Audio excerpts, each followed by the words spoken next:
even though the Department of Justice and Homeland Security fabricated a story against her story. But the truth came out and the judge ruled in her favor. Hey. Yes, we celebrate that. But that's a rare moment in this nation right now. It's a rare moment in this world that those who have been displaced by war, by famine, by economic injustice, and yes, by a climate crisis should be shunned and told to go away rather than welcomed home wherever they may come. In our tradition as a pastor, I can say that Jesus, Mary, and Joseph had to flee violence and were refugees in Egypt. I can say that one of the greats of Hebrew scriptures, Joseph, who was sold into slavery, ended up in a prison in Egypt, had the dream for Egypt. Who in our prisons along the borders today, children, mothers, fathers, hold the dream for this land? Yes. Who are we locking up at the borders? Sisters and brothers who bring with them the gifts of life. In our tradition, we say we're all created in God's image and nobody owns the earth. Borders are human created. Turn to your neighbor and do me a favor and say, you are beautifully made. You are beautifully made.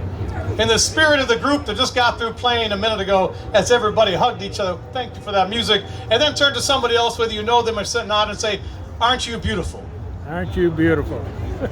That's the way this land we live in should be greeting others who are coming to join us. Maybe we need to transform what are called borders and make them places of hospitality. In our tradition, we say when you meet somebody new, you're entertaining angels unawares. The gifts of the immigrant and the refugee are one of the greatest gifts this land can have.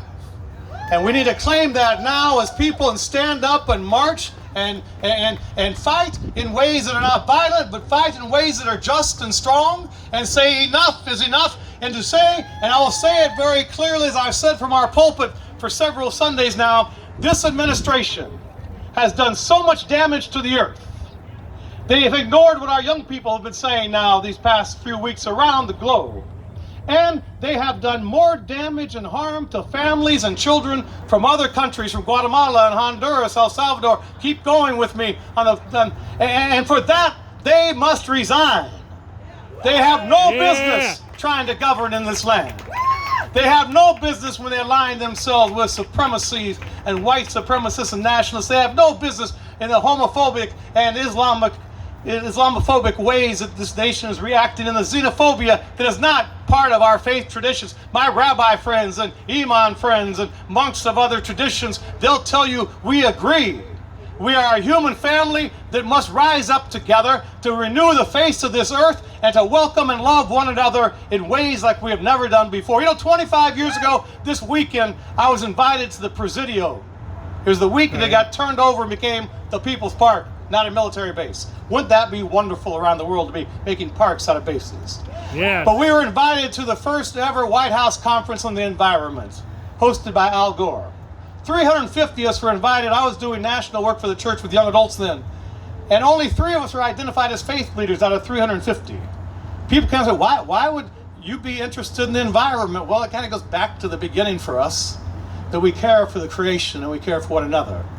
And then it wasn't until the third day, as they kind of wonder why we were there, the other experts on renewing the earth, that a deputy U.S. ambassador from Mozambique took this floor and spoke to us. And he began by saying the environmental crisis in this country and this world, the refugee crisis in this world back 25 years ago was a spiritual crisis. He said because we've disconnected ourselves from one another, and we've disconnected ourselves from the Mother Earth. And that we have to renew the earth and renew one another and go deep within ourselves. You don't have to go to a church, a synagogue, or a mosque or a temple to claim that. But as a human being, there's a depth of spirituality, who we are, that connects us all. And so thank you for being out here today. Thank you for the opportunity to speak. But let us not wait 24. We don't have 25 years to wait. Our young people don't have it. The refugee and the immigrant today who is on a prison floor, which they do not ever, they should be in the best accommodations right now. But right now we cannot take it any longer. We must rise up together with every sinew in our bodies and say no more. It's time to have hope, to renew, and to raise our hands together and to make the change that we believe must come. Let's stand there together. I'm not going to quit anytime soon, and I know neither are you. And to our young leaders of all backgrounds, thank you for your leadership. And to the immigrant community, thank you for being so bold in a day of great fear. We must remember nobody should go to bed at night wondering if there's going to be that knock at midnight. Nobody should go to bed at night wondering if they can pick their child up after school. Nobody should be coming from another land hoping to come in and be welcomed and end up in a prison. No one should. Let us work together, and thank you so much. Yay!